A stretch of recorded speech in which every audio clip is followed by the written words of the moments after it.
Call an ambulance, quick. How can you be so slow?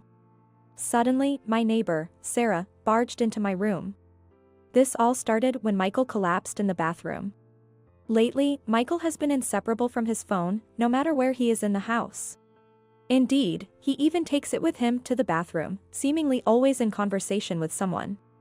Why the fact that Michael collapsed in the bathroom was immediately known to Sarah, who lives next door, is beyond me. Frankly, I don't see why I should be called slow by Sarah. I'm already in the know. Why Sarah is connected to Michael, and how she came to know about his collapse in the bathroom so quickly. Sarah and Michael might think their secret is safe, but there have been many suspicious instances in the past. It's quite comical that they're unaware the only ones who haven't noticed are themselves. I've turned a blind eye until now, but I've decided to put an end to it all here. They've taken my silence for granted and done as they pleased, but they will suffer just as I have. Of course, I plan to confront Michael, but naturally, I intend for Sarah to experience the same kind of suffering as I have. They shouldn't think they can get away with it silently. Now is the time to settle the betrayals of the past 13 years properly. My name is Linda, and I'm a 40-year-old housewife this year. I met my husband, Michael, through a mutual acquaintance. Given my age, I long to get married and build a warm family. It all started when an acquaintance suggested, just meet him, it won't hurt. At that time, I was focused solely on my career and hadn't had any meaningful encounters. Watching those around me get married, I wondered what life would be like with someone I truly loved. Thinking it wouldn't hurt to meet since it was free, I agreed, only to find an unexpected comfort in his presence. Not only did we share hobbies and topics of conversation, but the pace and rhythm of our dialogue were incredibly comforting. It felt as if we had known each other before, making me want to meet him again.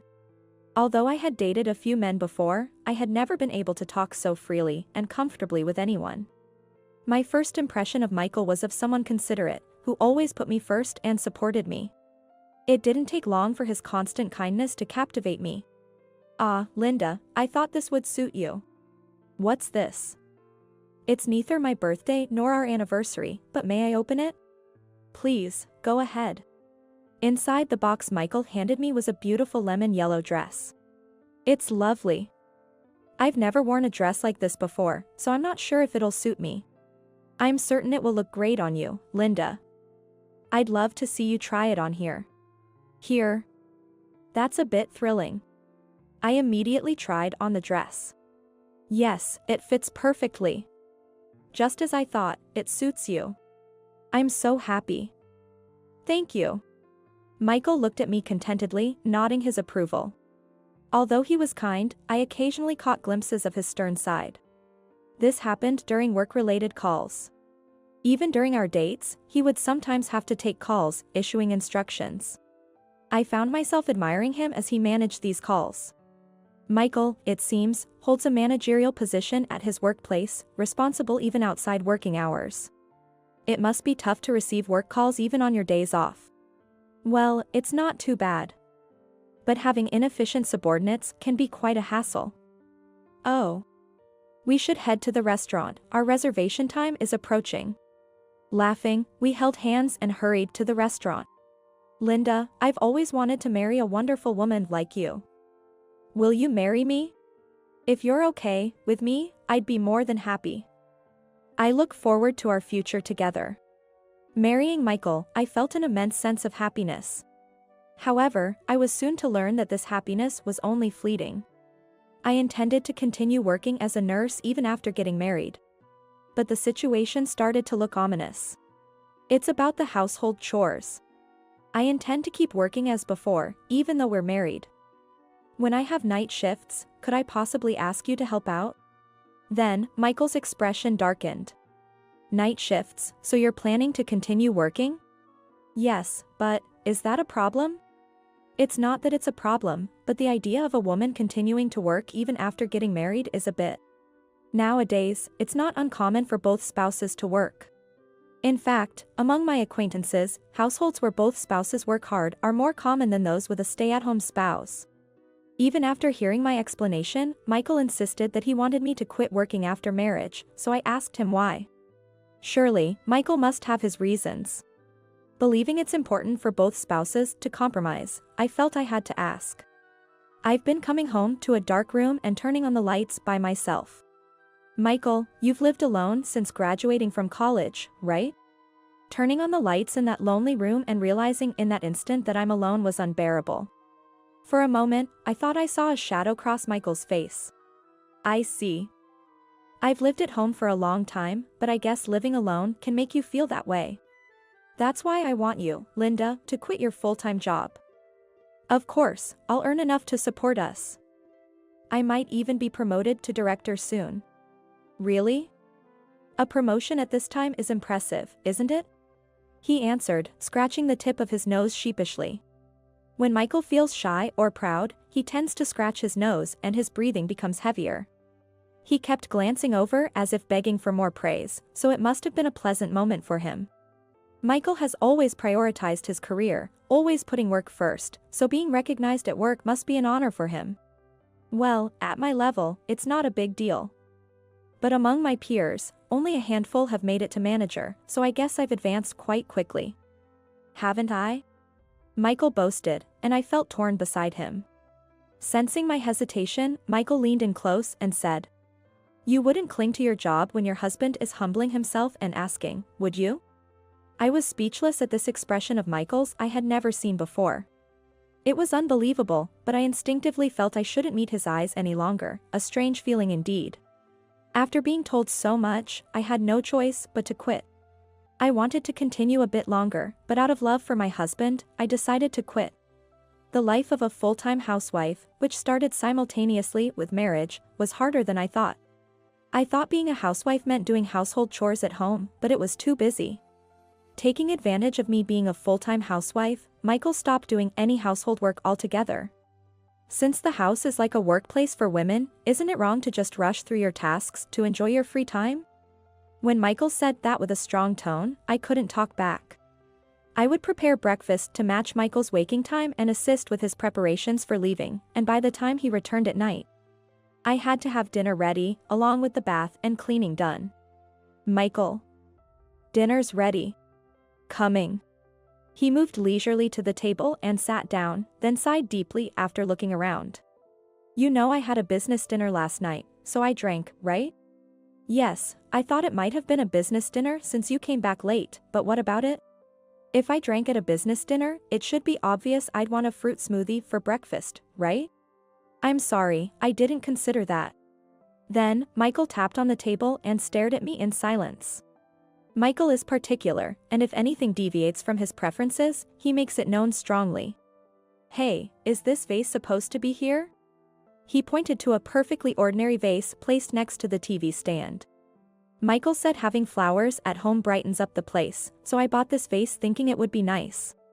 I haven't exactly decided where to place the vase, but was there some issue with its current location? The vase? I moved it a bit because it was obstructing the view of the TV. Then Michael clicked his tongue and glared at me. From my seat, this angle makes the vase block the view of the painting. How can you cover up a masterpiece with flowers? What were you thinking? Putting your TV viewing above everything else is so selfish. I didn't mean to. I'm sorry. Try to understand how I feel, being with such a selfish woman. He kept berating me persistently. Listening to him endlessly talk about how inadequate I am made me strongly believe I'm a failure. Linda, you've always lived at home and only worked as a nurse, so you might not understand, but society isn't that kind. To only see things through the lens of the medical world. When Michael says this, I start to worry that maybe my perspective is too narrow, and this narrowness is causing inconvenience to Michael. Talking about being a doctor or a nurse, in the end, you're just a frog in a well. Yes, I suppose. I've been working at the same company for 30 years since graduating from college, so I'm good at sensing these things. I'll teach you from now on. So be more attentive. Honestly, working as a nurse was far better than this.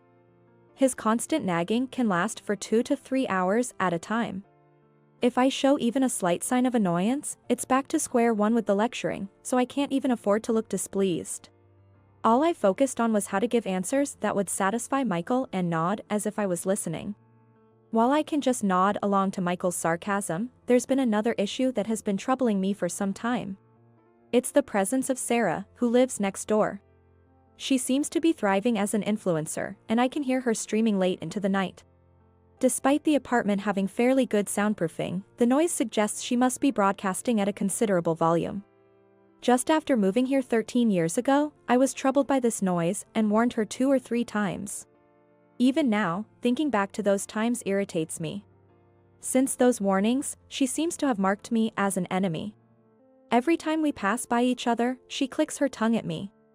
While it's become routine, the accumulation of such encounters still upsets me. Do you know anything about the person next door? Michael looked puzzled as he looked at me. What's up with the neighbor? Don't tell me you're having a neighbor dispute or something. Spare me that. No, not a dispute, but it's just so noisy. I was wondering if something could be done. I don't really think so. Just make sure you don't confront the neighbor directly. Saying that, Michael ended the conversation as if it were final, chugging down his beer. I haven't brought it up since then. Michael often returns home late due to his busy work schedule. I try to stay up for him, but sometimes I end up falling asleep. One night, I thought I heard Michael's voice and assumed he was home, but I was too sleepy to get up. I need to get up, or Michael will get angry. Thinking this, I got up, but Michael was nowhere to be seen. Didn't Michael come home? I could clearly hear Michael's voice, but where was it coming from? Listening closely, the voice seemed to be coming from next door. Why would Michael's voice be coming from the neighboring room? It sounded like he was conversing with someone. Could it be with Sarah? Checking the clock, it was past 1 a.m. Why would Michael and Sarah be together at this time? Feeling uneasy, I decided to use some money I had saved from working to hire a detective. I never imagined I would one day hire a detective. Then, something completely unexpected came to light. However, I feel it's not yet the right time to confront Michael with this evidence alone. As the year was ending, I had a bad feeling. With the year-end wrap-up and the upcoming long holiday, there was an unpredictable element to what might happen. The start of each day felt a bit heavier than usual due to the break from my routine. On a particular year-end, Michael came home a bit early from work, seeming in a good mood. He appeared to have been drinking, his expression relaxed. Lately, he had been tense and often snapped at me, so I felt a bit relieved to see him like this. Welcome home. You're home early today, Michael. Yeah, it was the last day of work for the year, so I had a few drinks with my colleagues. I see. Then, while looking at the refrigerator, Michael asked for more alcohol. Hey, I'm not satisfied yet. Bring me something to drink. It was good for me that he was in a good mood, but his face was already quite red, clearly having had quite a bit to drink. Your face is all red. Don't you think you've had a bit too much? Too much? Are you saying I can't hold my liquor? Drinking is part of being a working adult, I can't be weak. Saying so, he chugged the beer he was holding. It's not like he particularly enjoys beer. He used to boast about his tolerance, but I've had to pick him up from bars countless times. Drinking heavily, that's what being a working adult is all about, he would say arrogantly, but he always ended up being overwhelmed by alcohol. And I was the one who had to take care of him in the end. I've worked up a sweat drinking for the first time in a while. I think I'll take a shower before bed. Saying that, he headed to the bathroom with his phone in hand. He never used to take his phone to the bathroom, but lately, he never lets it out of his sight, even at home. He even takes it to the toilet, so maybe there's something he really doesn't want seen. Wondering why he's taking his phone to the bathroom, I decided to keep an eye on the situation. From the bathroom Michael entered, I could hear the sound of him talking on the phone.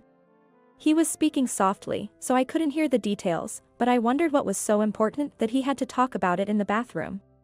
Then, there was a loud noise from the bathroom. Startled, I went to check and found Michael curled up in the bathtub, looking in pain. He regained consciousness just in time to struggle out of the tub, then collapsed, apparently unconscious. For now, I quickly checked Michael's condition. At that moment, someone started pounding on the door. The knocking was so forceful I thought the door might break. It's a rental, and having someone break the door isn't something to laugh about. I'd rather not have that happen. Especially at such a critical time. Who could it be at this time? Yes, I'm a bit busy right now. When I opened the door, there was Sarah. Move. You're in the way. I couldn't understand why Sarah would show up at this moment. Ignoring my confusion, she pushed past me and headed straight for the bathroom. Wait, hold on. Mikey. What happened? Mikey. I was impressed in a different way that she could so casually enter someone else's house at a time like this. I could never just barge into the house of someone I was having an affair with. Ignoring me standing there dumbfounded, Sarah started taking charge of the situation. She was commanding the scene as if she were the wife, which was bizarre to behold. Call an ambulance, quick. How can you be so slow? I couldn't just let Sarah do as she pleased. There was only one thing I needed to do, confront Sarah with reality. I just stood there, looking down at the two of them. Call an ambulance? Do you think you're in a position to order me around? What do you mean? Just what I said. Do you think you have the right to instruct me, his wife? Seemingly unable to believe I had talked back, she looked as if a pigeon had been hit by a pellet. Is it really so strange for me to talk back? If you're so concerned, why don't you call the ambulance yourself? No. That's a bit. I can't, so I'm asking you, aren't I? Think a little. She suddenly became defensive. Of course, she would. Being the other woman and barging into the house without any regard, it would be embarrassing if others found out. She's probably afraid of the affair being exposed through a phone call. While Michael lies collapsed in front of her, she hesitates, unable to make the call. I couldn't help but laugh at the absurdity. What do you mean you can't even make a phone call? So that's all you amount to, then? Reacting to my words, Sarah yelled. What do you mean that's all? Are you mocking the pure love between Mikey and me? It's terrifying how a mere affair partner could be so deluded into thinking their relationship is pure love. They're so blinded by their own affair that they can't see anything else, which is enviable in a way, but this isn't the time for such thoughts. Having an affair with someone's husband and calling it pure love is laughable. If you're genuinely concerned about Michael, making a call should be no big deal. So, you should be able to do it, right? I waved my phone in front of her, challenging her to make the call. If she were truly in a position to contact someone without issue, she would be able to do it. Sarah, infuriated by being challenged, glared at me furiously with a flushed face. Perhaps awakened by our voices, Michael regained consciousness. Still groggy from being unconscious, he seemed to be in considerable pain even after waking up. Struggling to speak, he managed to get out. My head is pounding, feels like it's going to split open. Call an ambulance. His expression twisted in apparent agony. Seeing him so unlike his usual confident self, I said. It's painful, isn't it? We should call for help, it's unsettling, isn't it? What are you stating the obvious for? Hurry up. Yes, we should do something quickly, shouldn't we? Ignoring Michael's words, I decided to take a specific action. I left the house without a word, glancing at Michael writhing in pain. I also took the waterproof bag with Michael's phone in it, so he couldn't use his phone to contact anyone. Michael and Sarah, relieved that he had woken up, seemed to be content confirming their love for each other. They had already entered their own little world, not even noticing that I had taken the phone. I couldn't deal with this foolish cheating couple any longer. Taking this opportunity, I decided to leave the house quickly. I immediately contacted James, Sarah's boyfriend, after leaving the house. James is her boyfriend, with whom she has been in a relationship with the intention of marriage, and he stays over about half the week. It could be considered semi-cohabitation, so I've run into him a few times in the hallway or at the trash disposal area. He works at a nearby hospital, and I remembered he had given me his business card once. Good evening. I apologize for calling so late. It seems Sarah has come to my place for some reason. Could you come pick her up? Linda? It's been a while. Sarah is at your place. What do you mean by that? James's voice on the other end sounded confused. Naturally. Anyone would be surprised to receive a sudden call from their girlfriend's neighbor in the middle of the night. I'll explain the details later. Are you at work right now, James? No, I just finished work and was killing time at a nearby diner.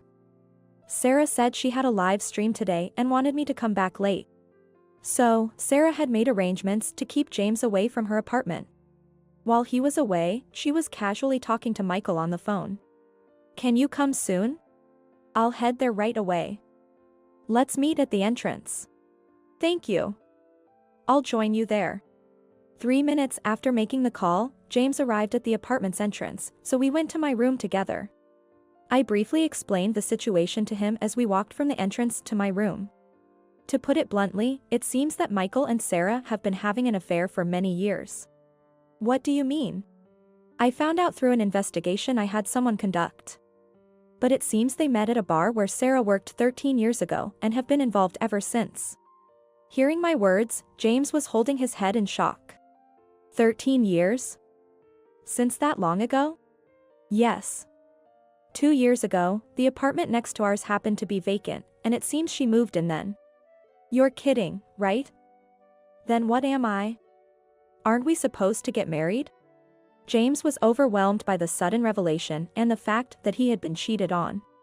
It's understandable, considering he was serious about marrying someone who, unbeknownst to him, was having an affair with a married neighbor. It's about money, it seems.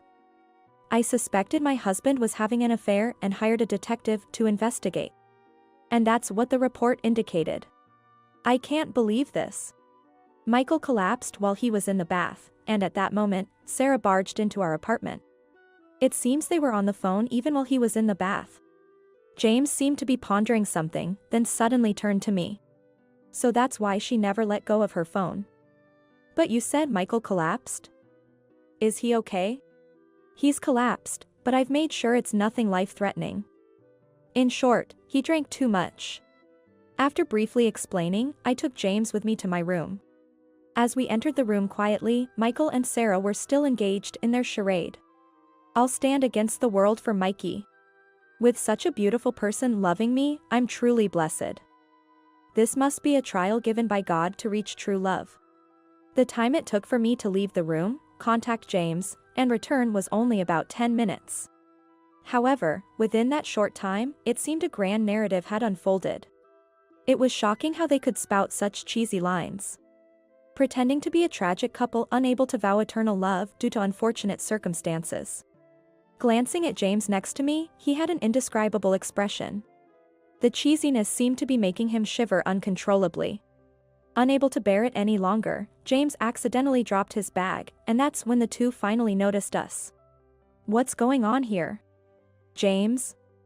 Why are you here? The fact that both of them were naked added a layer of absurdity to the situation. Why am I here? That's my line. You said there was a live stream and not to come back at the usual time. Was it all for this? The usually calm James raised his voice, surprising Sarah a bit. Well, you know. That's because, well, you know how troublesome fans can be. If they found out I had a boyfriend. Sarah's eyes were darting around, avoiding direct eye contact. James, who I had briefly spoken with in the hallway or at the trash area, was not the type to raise his voice. From how calmly he listened when I explained everything to him, it was clear he was someone who could control his emotions well. For James to react this strongly, it must have been a significant betrayal. Enough with making a fool out of someone. You've been sneaking around with the guy next door for 13 years? Suddenly cornered, Sarah's eyes flitted around in panic. Well, I thought maybe you would be the one I'd marry. Is that so wrong? Her attempt to look up pitifully was clearly ineffective on James. We were supposed to get married someday, and we were practically living together. I can't believe you anymore. Seeing James's angry face seemed to bring Sarah back to her senses, and she quickly tried to change her tune. No, it's not what it looks like. I was just teaching him the ins and outs of streaming. Like personal training, you know? That's what's in demand these days. It seemed Sarah thought we knew nothing about influencers or streaming, and was trying to confuse the issue with irrelevant details. But James wasn't going to let her off the hook. Personal training? Have you already forgotten what you were saying just now? I decided to play the cheesy lines I had secretly recorded at full volume. Hey. You recorded this without me knowing? That's a violation of privacy. Delete it right now. Privacy? You, of all people, shouldn't talk about privacy. Naturally, we're getting a divorce. Michael seemed flustered, not having expected me to bring up divorce. Divorce? How do you plan to live without me? Talking about divorce when you've been living off me, have you lost your mind? Did he expect me to cry and beg him? He seems to think he's in a superior position as a man, unable to believe the current situation. It's curious where such absolute confidence comes from, but to me, it no longer matters. Say whatever you want. You can only act tough for now. Eventually, Michael and I got divorced. Following the incident, I immediately sought a lawyer specializing in divorce and infidelity issues and provided the evidence and videos. Incidentally, Sarah, who lived next door, also broke off her engagement with James and now seems to be living a secluded life.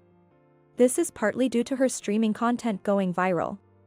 Right after the affair with Michael came to light, her suggestive posts were analyzed by her fans. Fans have a keen eye, identifying details from subtly reflected images in a telephone pole or pin badge, to the point of astonishment. These hints in her posts and other details led to the revelation of her affair and relationship with Michael. The scandal even reached Michael's workplace due to a barrage of calls, exposing the affair there as well. Michael's company took the matter seriously, and he was fired. The company must have wanted to rid itself of the trouble. Understandably so. The affair with a well-known influencer, especially as a married employee of a prominent corporation, was heavily criticized as unacceptable. The company's stock even dropped when the affair became public, so they couldn't just overlook the situation. He says it's hard being the target of pointed fingers, making it difficult to go outside, but it's his own doing. Just stepping outside leads to being pointed at as the washed-up influencer, with posts appearing on bulletin boards. So he must not dare to venture out carelessly. I encountered Sarah just once after the whole fiasco. She appeared as if lying in wait when I was shopping at a drugstore near my workplace. How can you be living comfortably with a large sum of money while I'm suffering so much? Isn't that absurd? It's typical of her to make such outrageous accusations. There's nothing absurd about it. It's all the result of your actions, so I have nothing to say to you. And what right do you have to act all high and mighty? Because of you, my engagement is ruined. She approached me as she spoke. I was almost married to a doctor, and you ruined it. Give me a break. I don't understand how you can continue an affair and betray your fiancé while going after someone else's husband. You might want to be more cautious about your future actions. What do you know? You're quite the topic on the internet right now. If someone saw this, it might just end up online again. With that, Sarah adjusted her hood to cover her face more and quickly walked away. Since separating from Michael, I've been enjoying my life alone. Living at my own pace is the best. I've returned to my job as a nurse, keeping busy every day. There's a saying about old skills, but it seems my body remembers, and I can manage quite a bit. Though there was a time I wondered how things would turn out, now I consider living my days to the fullest as my form of revenge. Having forgotten about Michael and Sarah,